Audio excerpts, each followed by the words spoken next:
Hi guys, this is what I'm going to show you today. It's a twisted pole table runner. I haven't finished a hand bind on it because I do like to hand bind and not to machine quilt, and I've really got to get this tutorial done. So I apologise for the clips. I'm going to show you how to make this twisted pole table runner. So let's go. If you are new to my channel, you probably don't know, I have been going through treatment for breast cancer. All my treatments are over now, but I'm still having to put up with some of the niggly things of the chemotherapy, and one of them is my nails. And you will notice that my nails do look pretty bad. I don't want to put nail polish on them, and I'm just going to make do with what they look like. They look terrible, I know, and I apologise, and it was chemo. For this twisted pole table runner, I'm going to be using these fabrics, this yellow, this grey and this white. What I have noticed about doing a twisted pole table runner is you want to be using some highly contrasting fabrics. For my twisted pole table runner, I'm going to be using my AccuQuilt Go Me, just because it's easier to do the half square triangles really quick for this demonstration. However, you can do your half square triangles any way you like and any size. This will work out exactly the same, just follow the process. I am not paid nor sponsored to create this video. Basically, the AccuQuilt Go Me is a die cutter, so it comes with lots of different options for dies. This actually came with it. So this is the half square triangles that I'm going to be making. You can generally stack at least 6 pieces of fabric before it kind of like doesn't want to cut anymore.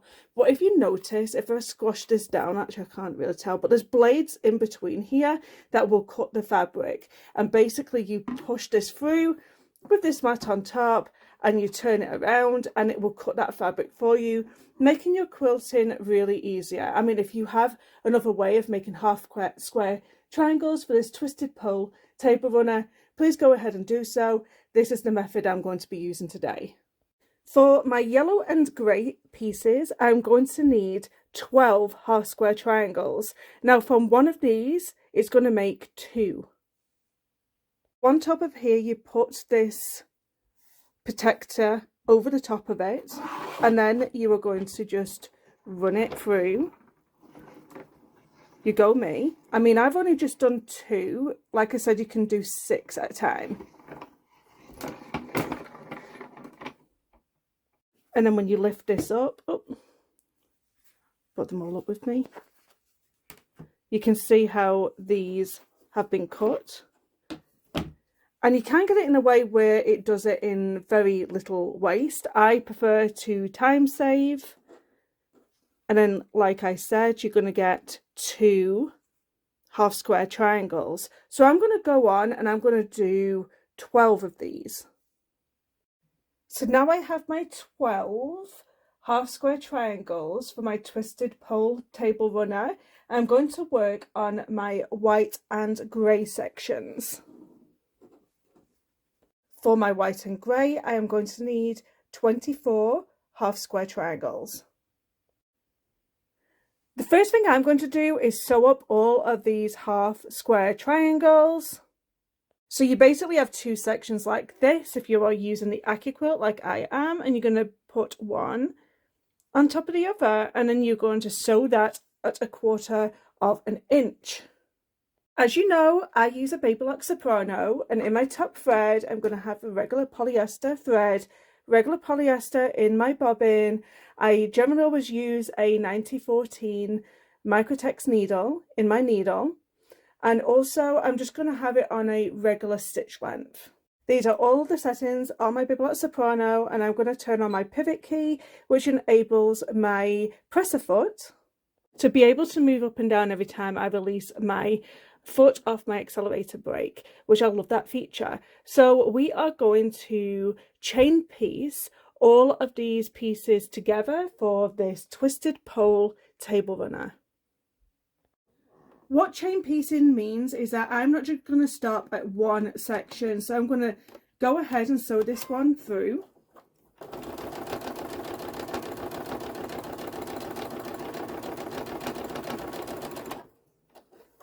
This has automatically come up because I've lifted my foot off the accelerator. I'm going to line my next one up and I'm going to drop my presser foot and I'm going to keep on sewing. So basically you end up with like kind of like a long bunting.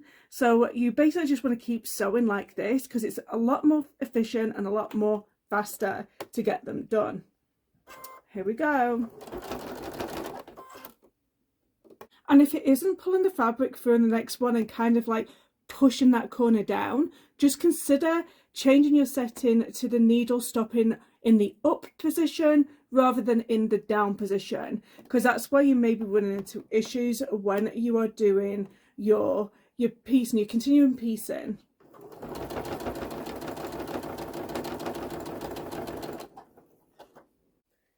So this is what it looks like. It looks like a big long banner, like I said. So I'm going to get my snips. I'm just going to cut all of the threads in between. Now you're going to take all of your half square triangles and you are going to press them open. And it's always best to press on the darker side of the fabric. So I'm going to be pressing towards the grey section here. And this is one of my half square triangles. I just need to wait for my iron to warm up. It's not quite warm. So that is one half square triangle.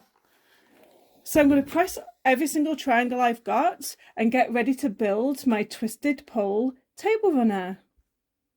This is going to be the first row.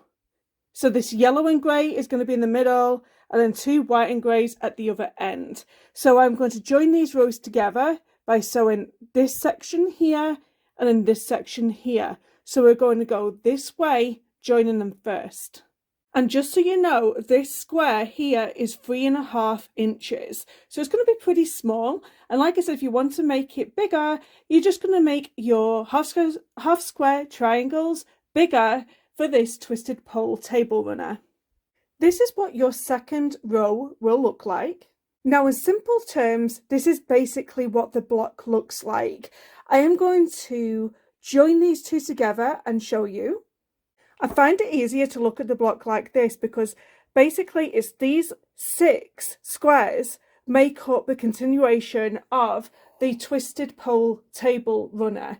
So however long you want to make it, make sure that you make these 6 total blocks to whatever length that you want to make for your table runner. I'm going to continue on so you can see what the effects of this looks like at the end. If I want to increase something slightly in size, I'll start to add borders. So I have cut a piece of fabric to the width of the fabric, 4 inches in width by the length of the fabric of the bolt. And basically I'm just going to add them to the ends of my table runner like this, to the top and the end and to the sides, just to increase that size slightly. So this is what the twisted pole table runner looks like. I think it looks awesome. I decided to do this binding on it that changed from yellow to grey, going all the way around it. I thought it helped to pop out some of that yellow in that table runner.